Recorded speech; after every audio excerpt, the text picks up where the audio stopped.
Chapter 24. Joinder of Causes. Sec. 120. The rule at common law.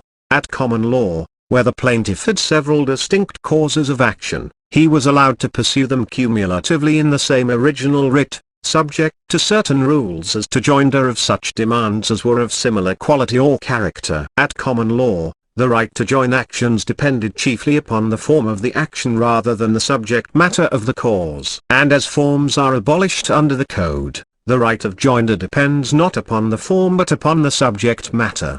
The most generally expressed common law rule is that whenever the same plea could be pleaded and the same judgment could be given on all the counts of the declaration, or whenever the counts were of the same nature and the same judgment could be given on all of them, as debt on bond or simple contract, they could be joined. Under the Code, the judgment under the two causes of action might be of a wholly different nature, the right of joinder being based entirely upon the subject matter of the cause of action. Such cases are rare, however. Cases joinable because they arise out of the same transaction, or are connected with the subject of the action, are generally similar in nature. An action for a sumpsit and one for debt, or a sumpsit and an action on the case, as for a tort, could not at common law be joined. Nor could a sumpsit be joined with trother. Debt and account could not joined, nor could trespass and case be united. It was said in some of the older books that the right of joinder was a liberal rule of the common law.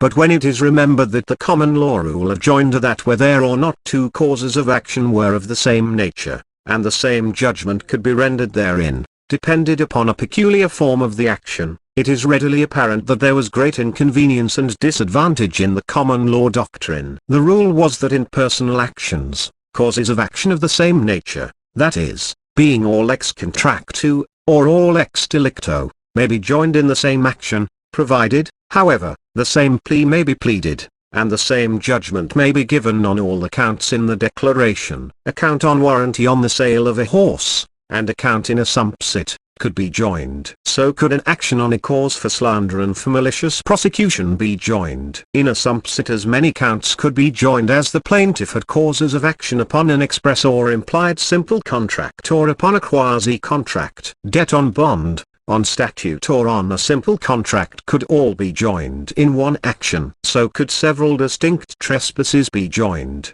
and several causes of action in case could be joined with trother. These, briefly, are some of the rules governing the joinder of actions at common law. In recommending the changes which were made by the Code, the Commission in Ohio stated the following: the rule of the common law, that only those causes of action which admit of the same plea and judgment, or causes of action of the same nature, can be joined in one action, is abolished. These distinctions were extremely artificial and technical. No sound reason could be urged for requiring separate suits by the same plaintiff against the same defendant on two contracts, because one is executed with a seal and the other is not. Nor can any adequate excuse be urged for requiring the same transaction to be litigated piecemeal in two or more actions, wherein one of such actions all the parties are before the court and are ready and willing that the whole controversy should be disposed of. Why is it not more reasonable and proper, as it is certainly cheaper and more expeditious,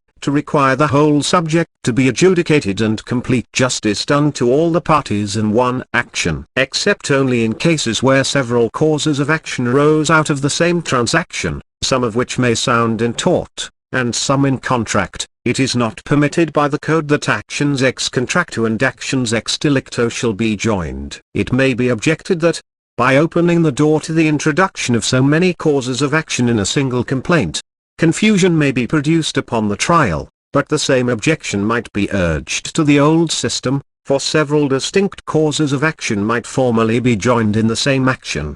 The joinder of two distinct causes of action is clearly distinguishable from and should not be confused with double pleading. What is termed double pleading was not originally permissible, that is, alleging several distinct matters in support of a single demand.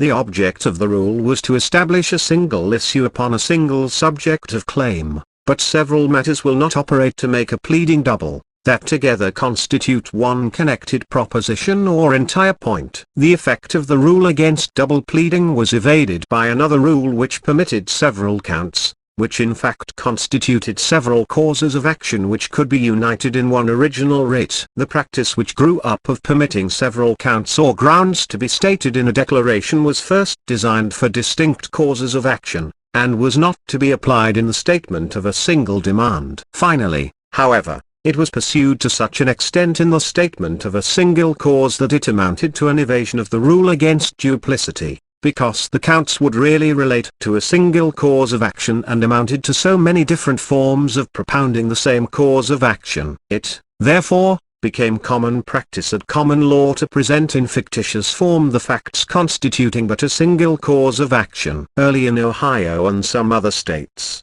however, it was held under the code that if the plaintiff has but one cause of action, the facts cannot be subdivided so as to present fictitiously two or more causes of action, that where the one cause of action is set forth in two counts, as at common law, the court may, on motion, require the party to elect upon which he will proceed.